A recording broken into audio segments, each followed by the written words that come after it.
Greetings and welcome to Win-Win Live. I'm J. Ian Burbeck, contributing editor at telecoms.com.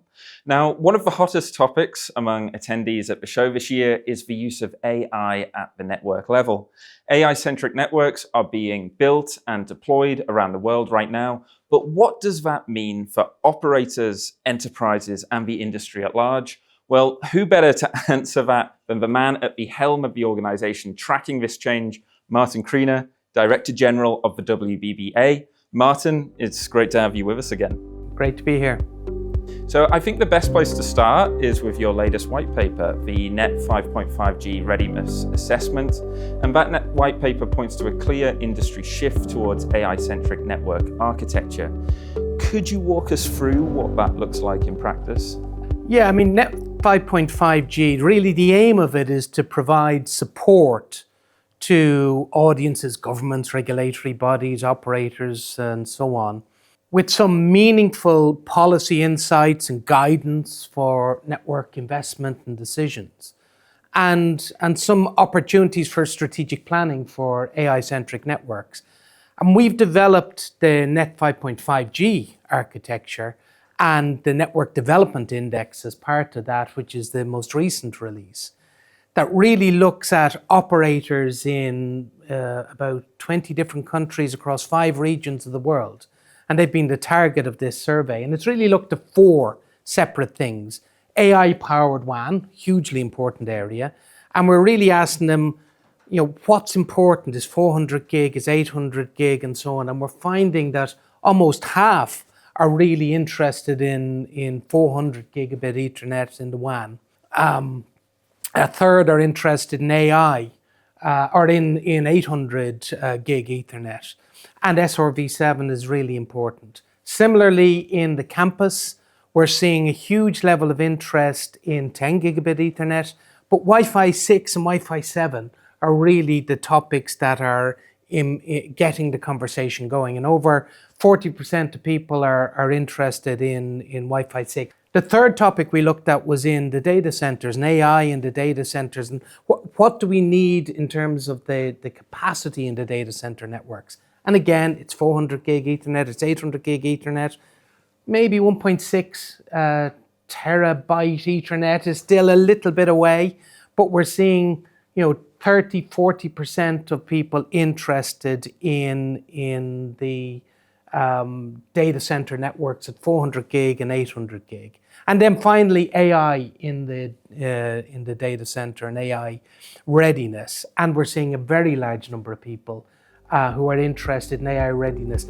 So how are you tracking the market's progress towards Net 5.5G architecture?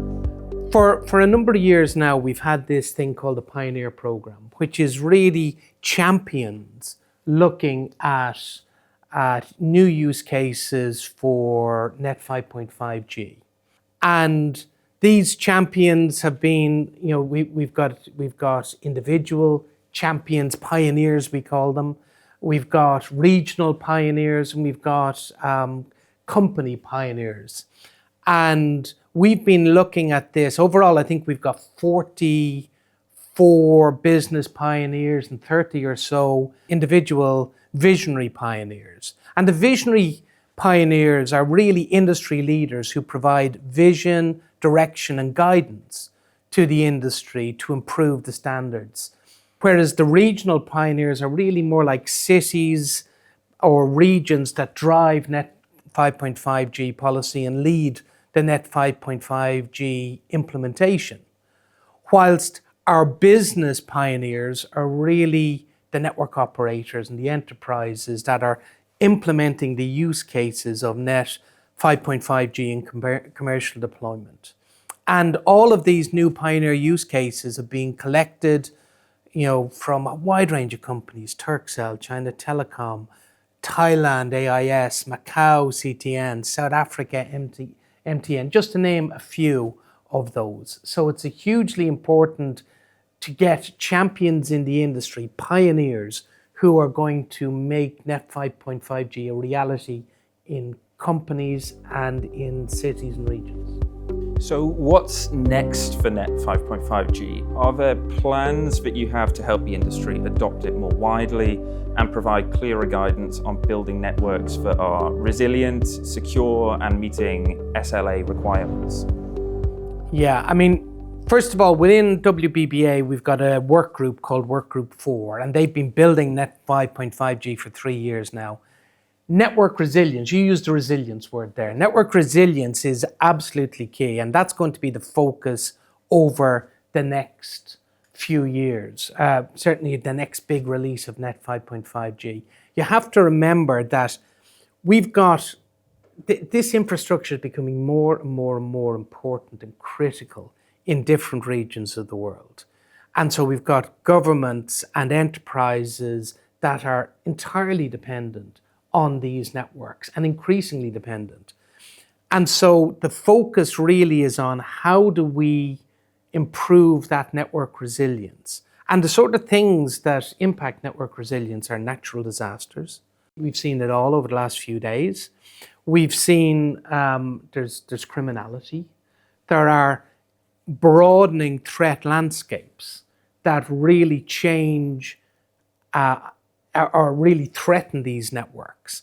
And so the network resilience work that Work Group 4 is going to do as the next phase of Net 5.5G is going to be really important. And the national resilience strategy, as I say, the new AI-driven attack vectors, the vulnerabilities from cybercrime and so on, countries are really updating their resilience and security strategies at the moment, and we want to be at the front of that in terms of advice.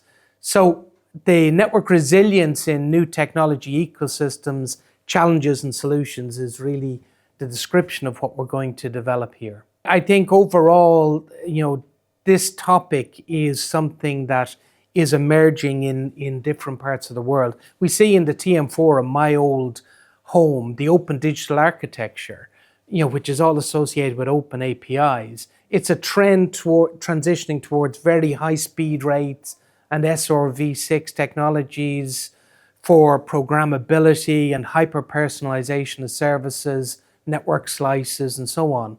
But this also opens up a lot of challenges. As we go towards the open network architecture, and we open up that network infrastructure to larger attack surfaces, and we create vulnerabilities that they may not be evident at the time of construction, but they become really important as time moves on. So we've been talking to, and we will need to continue talking to multiple stakeholders for various levels of integration. Including the subcontractors that can reveal certain vulnerabilities that wouldn't be obvious to the operators, and the sort of vulnerabilities that cyber criminals use and persistent threat groups use to exploit the vulnerabilities of these ever-changing networks.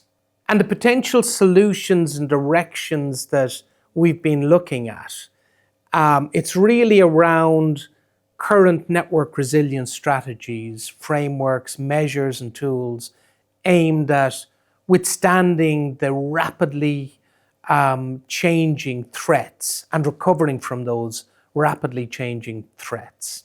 And we're seeing this right across every part of the world. So we've got the Digital Networks Act within Europe. We've got similar acts within the Arab nations, within China, within Southeast Asia, and there's things like the Global Cybersecurity Forum.